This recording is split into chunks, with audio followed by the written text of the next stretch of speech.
Sa mapagpalang umaga po mga kamodernang farmers. Nandito po tayo ngayon sa sitawan. Tayo po ay nag-harvest ng dahon ng sili. Yan po ang ating kaganapan sa ating sitawan. Ang tataas na po nila. Yan.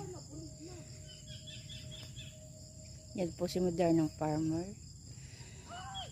Yan po ang aming nakuhang dahon ng sili. Ang dami. Yun po, oh.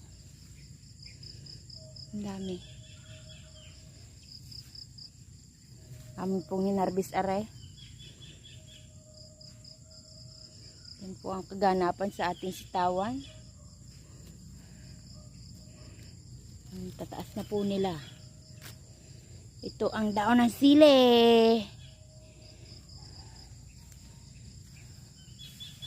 Yan po ang aming na-harvest. Dami po.